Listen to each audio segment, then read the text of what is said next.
Why I don't believe in charity. Coming right up.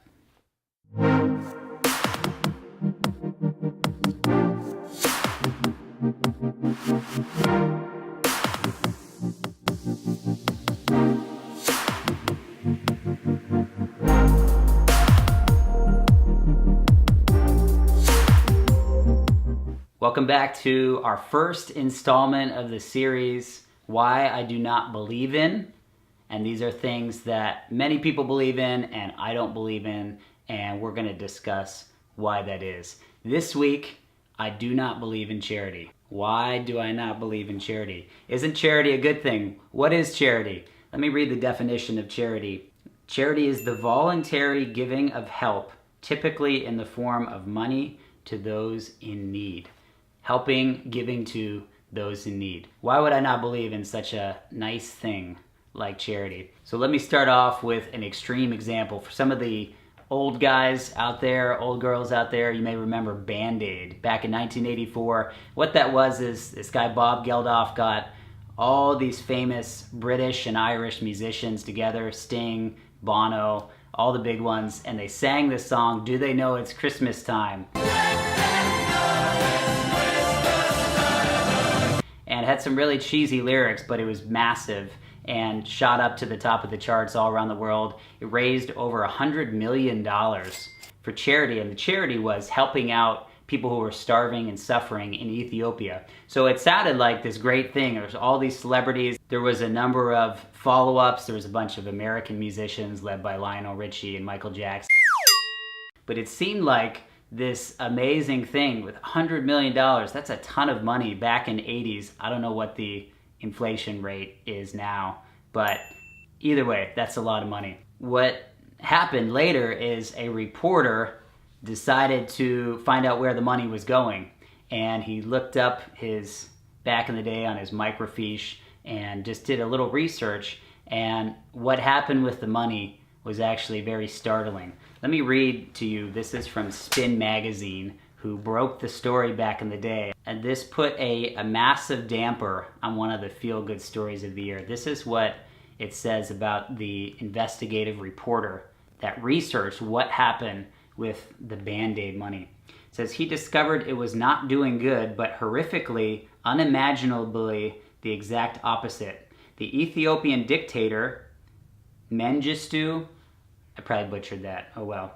Until then, deadlocked in the war, was using the money the West gave him to buy sophisticated weapons from the Russians, and was now able to efficiently and viciously crush the opposition. Ethiopia, then the third poorest country in the world, suddenly had the largest, best equipped army on the African continent. By this time, we had all seen the pictures and TV footage of Bob Geldof, the figurehead of Live Aid, which was the follow-up to Band-Aid, bear-hugging and playfully punching Mengistu in the arm as he literally handed over the funding for this slaughter. It was on TV now, all right, but as an endless, relentless reel of heroic Bob Geldof highlights. He drenched himself in the adulation, and no one begrudged him it, until our investigation exposed the Holocaust that Live Aid's collected donations had helped perpetrate on the Eritrean independence fighters. Now, this isn't all about attacking this guy who did this, but it's an example of what the whole world thought was this amazing thing turned out to be not very good at all. So, does that mean all charity organizations are slaughtering innocent people in Africa? Obviously not. That's not where I'm going. What I am getting at is many times us feeling good about ourselves is not necessarily doing good. So that's an extreme example. But where did I get this notion of not believing in charity? It actually comes from a bar in Costa Rica, believe it or not. I was a student for 4 months. I did a study abroad program. I was in San Jose, Costa Rica. I lived with an awesome family down there. And we had a nanny that lived in the house and cleaned things. And me and my friends wanted to hang out with her one night. So we said, let's find some kind of bar, some kind of club that we can go hang out. And so we went to this club. It was like an $8 cover charge, which for Costa Ricans, they thought that was a lot of money to get into a club. And we went, and it was all these rich Costa Ricans sitting around watching an American bar singer. And for me, it was kind of humorous because it seemed like everyone thought they were very esteemed for being in this club. This American singer was singing all these 70s rock songs. He was, I don't know, he was probably in his 50s, and he was like shaking his hips through the whole time and saying these kind of cheesy phrases like, what every man needs is a good woman, and we all need a little rock and roll in our life, and all these sayings that I felt like were cheesy, and it seemed like everyone else thought they were thinking this is a pretty cool club and this is a pretty cool scene and I'm cool because I'm in this cool club. And for me, I was just kind of smiling at the whole thing because it just seemed cheesy. It just seemed a little weird. There was a break. The singer had a little break, and I thought I might as well find out where he's from, hear his story a little more. I went up to him. I said, hey, we're with a group of students studying abroad from this Christian Consortium of Universities program. I started talking to him. He said, oh, I just do this as my night job. I'm actually a pastor in the daytime. And that was the last thing that I expected him to say. And I thought back, he didn't actually say anything bad. He just said all these things that I thought were kind of cheesy. He said, yeah, I'm a pastor. I actually just got back from Nicaragua. We pray for the sick. He said, I've seen the dead raised. I've seen incredible miracles.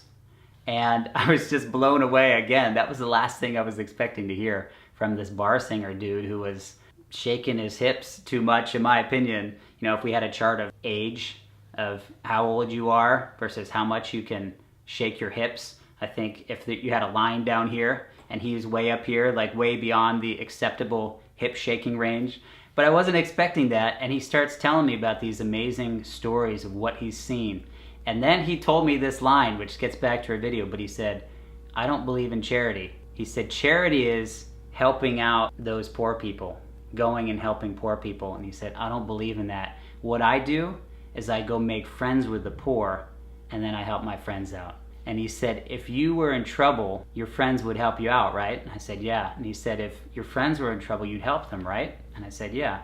He said, I just make friends with the poor, and then I'm just helping my friends out. For some of you that may sound like semantics, but for me it really hit me, and it brought me on this journey of realizing so many times what's happening is charity comes down to I'm doing this good thing for these poor people. And even in my own life, my whole life growing up, I always felt bad for the nerdy kid at school, the kid who no one else wanted to talk to or was a little socially awkward. And I usually wouldn't say they're my friend. I would say, oh, I'm trying to be friends with them, or I want to help them out. And what I was doing is I was saying, no, don't judge me in the same category as that weird kid.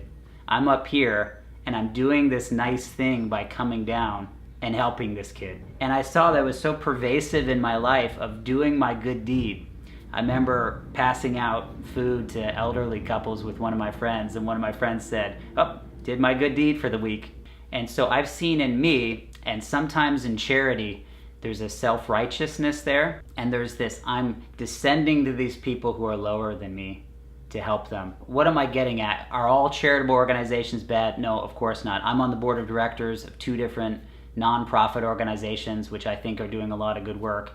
Are all examples like the Live Aid where it's slaughtering kids in Africa because of the money? Of course not. But I do believe there's self-righteousness, and a much better way is to be like this band singer, this guy in the bar in San Jose, Costa Rica, who said, I don't believe in charity. I just make friends with the poor, and then I go help my friends out. And I challenge you instead, be like the bar singer in Costa Rica. Go make friends with those who are in need, and then go help out your friends. If you like this video, if this challenged you, if you have a self-righteous friend, send this, I'm just kidding. If you have someone who you think this would help and would bless them too, send this video, shoot it out to your friends on Facebook, YouTube, WhatsApp, whatever you do. Hit the like button below. YouTubers, subscribe below. If you have an idea for why I don't believe in out there, feel free to leave it in the comments, and I will see you guys next week.